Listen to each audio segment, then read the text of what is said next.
जीवित पुत्रिका व्रत। इस व्रत को करने का उद्देश्य पुत्र के जीवन की रक्षा करना है। स्त्री अपने पुत्रों की दीर्घायु के लिए इस व्रत को करती है। इस व्रत को अश्विनी माह की कृष्ण पक्ष की अष्टमी को किया जाता है। इस व्रत में जरूरी है कि स्नानादि से निवृत्त होकर भगवान सूर्य नारायण की मूर्ति को स्नान कराएं और उसके बाद उन्हें भोग लगाएं। आचमन कराकर धूप दीप से आरती करें। भोग लगे प्रसाद को भी सभी लोगों में बांट दें। इस दिन भगवान को बाजरे और चने से बनी वस्तुओं का भोग लगाया जाता है। इस दिन कटे हुए फल तथा शाक सब्जी नहीं खाते और ना ही काटते हैं। जिन लोगों के पुत्र होते हैं लेकिन जीवित नहीं बचते, तब उन्हें इस व्रत को नियम अनुसार रखना चाहिए।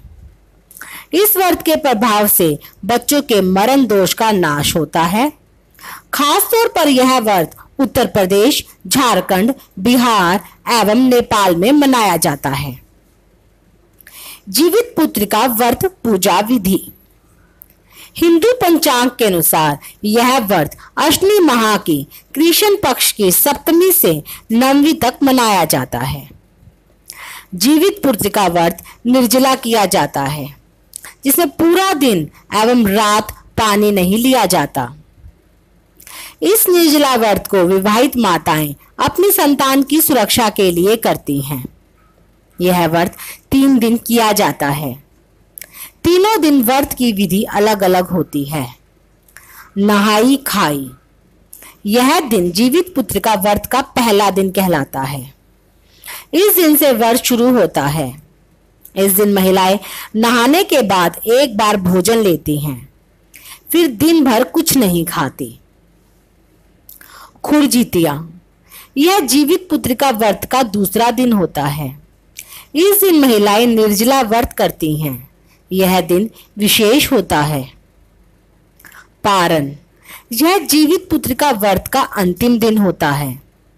इस दिन कई लोग बहुत सी चीजें खाते हैं, लेकिन खास तौर पर इस दिन छोर भात, नोनी का साग एवं मड़ुआ की रोटी अथवा मरुआ की रोटी दिन के पहले भोजन में ली जाती है। जीवित पुत्रिका व्रत कथा। जब भगवान कृष्ण द्वारिका में रहते थे, तब वहां एक ब्राह्मण भी रहता था। उसके 7 पुत्र बचपन में ही मर गए। इससे ब्राह्मण बहुत दुखी रहने लगा। एक दिन वह भगवान कृष्ण के पास गया और कहने लगा, मेरे 7 पुत्र हुए लेकिन एक भी नहीं बचा। कृपया कर मुझे इसका कारण बताएं और उपाय भी बताएं। कृष्ण जी कहने लगे कि अब की बार तुम्हारा जो पुत्र पैदा होगा उसकी 3 वर्ष की आयु रहेगी, लेकिन उसकी उम्र बढ़ाने के लिए तुम सूर्य नारायण की पूजा करो और पुत्र जीवी व्रत का पालन करो। ऐसा करने से तुम्हारे पुत्र की आयु बढ़ जाएगी। भगवान कृष्ण के कहे अनुसार ब्राह्मण ने व्रत को किया। पूरे परिवार के साथ वह इस व्रत को कर रहा था और हाथ जोड़ विनती करने लगा, सूर्य देव विनती सुनो, पाऊं दुख अपार, उम्र बढ़ाओ पुत्र की, कहता बारंबार।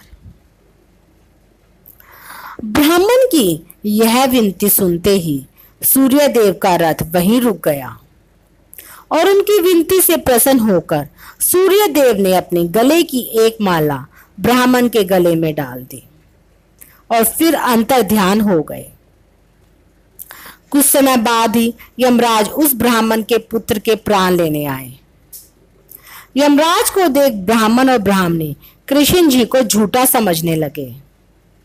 इससे भगवान कृष्ण को अपना अपमान लगा और तुरंत सुदर्शन चक्र लेकर आ गए। ब्राह्मण से बोले कि इस माला को अपने पुत्र के गले से निकालकर यमराज के गले में डाल दो। ब्राह्मण ने माला उतारी तो यमराज डर से भाग गए। यमराज तो डर से भाग गए, किंतु उनकी छाया वहीं रह गई। माला को छाया पर फेंकने से वह छाया शनि रूप में भगवान कृष्ण से प्रार्थना करने लगी। भगवान कृष्ण को शनि पर दया आ जाती है और वह उन्हें पीपल के पेड़ पर रहने के लिए कहते हैं। उसी दिन से शनि की छाया पीपल के वृक्ष पर रहने लगी। इस प्रकार भगवान कृष्ण की कृपा से ब्राह्मण पुत्र की उम्र बढ़ गई। भगवान कृष्ण इसी प्रकार से सभी पर अपनी कृपा दृष्टि बनाए रखें। जीवित पुत्र का व्रत की अन्य कथा। यह कथा महाभारत काल से जुड़ी हुई है। महाभारत युद्ध के बाद अपने पिता की मृत्यु के बाद अश्वत्थामा बहुत ही नाराज था और उसके अंदर बदले की आग तीव्र थी, जिस कारण उसने पांडवों की अनुपस्थिति में कृतवर्मा और कृपाचार्य को साथ लेकर पांडवों की शिविर में घुसकर सोते हुए 5 लोगों को पांडव समझकर मार डाला था। लेकिन वे सभी द्रौपदी की 5 संतानें थी। उसके इस अपराध के कारण दूसरे दिन अर्जुन कृष्ण भगवान को साथ लेकर अश्वत्थामा की खोज में निकल पड़ा और उसे बंदी बना लिया और धर्मराज युधिष्ठिर और श्री कृष्ण के परामर्श पर उसके सिर की मणि लेकर तथा केश मुड़कर उसे बंद से मुक्त कर दिया।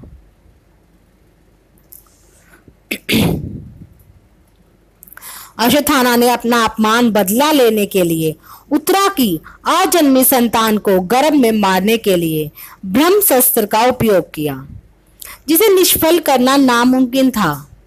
उत्तरा की संतान का जन्म लेना आवश्यक थी, जिस कारण भगवान श्री कृष्ण ने अपने सभी पुण्यों का फल उत्तरा की अजन्मी संतान को देकर उसको गर्भ में ही पुनः जीवित किया। गर्भ में मरकर जीवित होने के कारण उसका नाम जीवित पुत्र का पड़ा और आगे जाकर यही राजा परीक्षित बना। तभी से इस व्रत को किया जाता है। इस प्रकार जीवित पुत्र का व्रत का महत्व महाभारत काल से है। जीवित पुत्र का व्रत की तीसरी कथा। गंधर्वों के राजकुमार का नाम जीमूतवाहन था। वे बड़े उदार और परोपकारी थे। जीमूतवाहन के पिता ने वृद्धावस्था में वानप्रस्थ आश्रम में जाते समय इनको राज सिंहासन पर बैठाया, किंतु इनका मन राजपाट में नहीं लगता था। वे राज्य का भार अपने भाइयों पर छोड़कर स्वयं भी वन में पिता की सेवा करने चले गए। वहीं पर उनका मल्यवती नामक राजकन्या से विवाह हो गया। एक दिन जब वन में भ्रमण करते हुए जीमूतवाहन काफी आगे चले गए, तब उन्हें एक वृद्धा विलाप करते हुए दिखी। इनके पूछने पर वृद्धा ने रोते हुए बताया, मैं नाग वंश की स्त्री हूँ और मुझे एक ही पुत्र है। पक्षीराज गरुड़ के समक्ष नागों ने उन्हें प्रतिदिन भक्षण हेतु 1 नाग सौंपने की प्रतिज्ञा की हुई है। आज मेरे पुत्र शंखचूड़ की बलि का दिन है।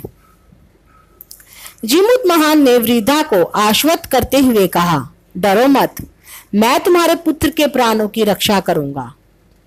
आज उसके बजाय मैं स्वयं अपने आप को उसके लाल कपड़े में ढककर वध्य शिला पर लेटूंगा। इतना कहकर जीमूतवाहन ने शंखचूड़ के हाथ से लाल कपड़ा ले लिया और उसे लपेटकर गरुड़ को बलि देने के लिए चुनी हुई वध्य शिला पर लेट गए। नियमित समय पर गरुड़ बड़े वेग से आए और वे लाल कपड़े में ढके जीमूतवाहन को पंजे से दबोचकर पहाड़ की शिखर पर जाकर बैठ गए।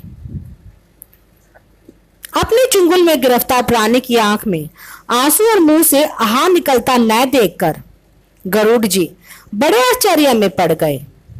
उन्होंने जीमूतवाहन से उनका परिचय पूछा। जीमूतवाहन ने सारा किस्सा कह सुनाया। गरुड़ जी उनकी बहादुरी और दूसरों की प्राणों की रक्षा करने में स्वयं का बलिदान देने की हिम्मत से बहुत प्रभावित हुए। प्रसन्न होकर गरुड़ जी ने उनको जीवन दान दे दिया तथा नागों की बलि न लेने का वरदान भी दे दिया। इस प्रकार जीमूतवाहन के अदम्य साहस से नाग जाति की रक्षा हुई और तब से पुत्र की सुरक्षा हेतु जीमूतवाहन की पूजा की प्रथा शुरू हो गई।